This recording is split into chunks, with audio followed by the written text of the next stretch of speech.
Up Energy U-turn. Hong Kong Court of Appeal sets aside winding up order against Bermuda company. Over the past decade, the Hong Kong courts have given multiple important judgments concerning their power to wind up foreign companies. In a recent judgment, the Court of Appeal provided important clarification regarding a key element of this power. Background. The judgment arises from the long-running cross-border insolvency of Up Energy Development Group Limited. The company is a Bermuda-incorporated coal mining business previously listed in Hong Kong. From early 2016, it experienced financial distress. By mid-2016, this led to different creditors presenting winding up petitions in Hong Kong, its place of listing, and Bermuda, its place of incorporation. The company subsequently attempted a restructuring, which failed. It was then wound up by the Bermuda court in March 2022. Shortly afterwards, in May 2022, the Hong Kong court also ordered that the company be wound up. Grounds for Hong Kong winding up.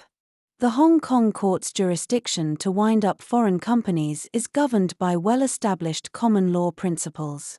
A petitioner must satisfy the court that the case meets 3 jurisdictional thresholds before the court will exercise its jurisdiction to wind up a foreign company. 1. Sufficient connection to Hong Kong.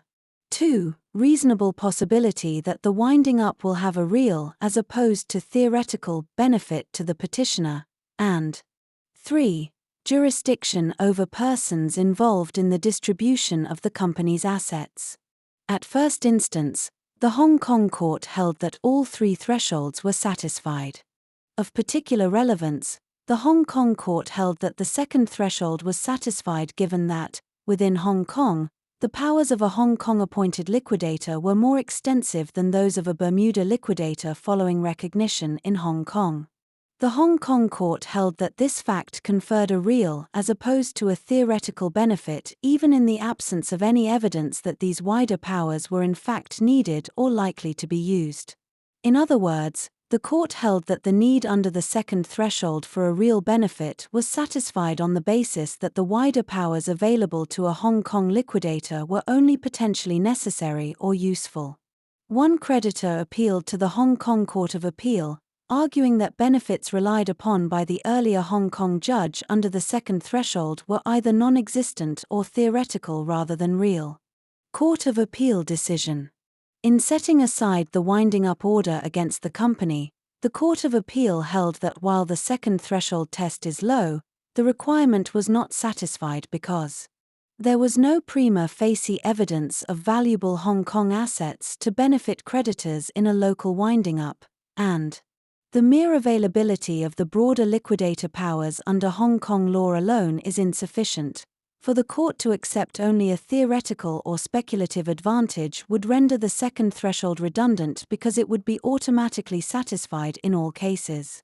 With regard to decisions such as Re China Huiyuan, the court clarified that petitioners must demonstrate a factual basis for a real possibility of some discernible benefit, e.g. targeted asset or claim investigations, in respect of the second threshold, not theoretical legal advantages. Takeaways.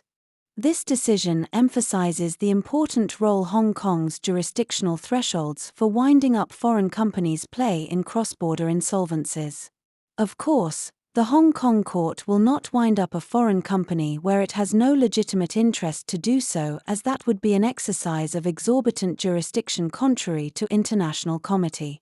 In respect of the second threshold, it is important to note that while flexibility exists regarding the required benefits to the petitioner, assertions must be grounded in specific, plausible facts rather than purely theoretical or abstract legal advantages. Harneys, while not advising on Hong Kong law, assists clients with offshore insolvency and restructuring matters in Bermuda, the British Virgin Islands and the Cayman Islands, often with cross-border elements.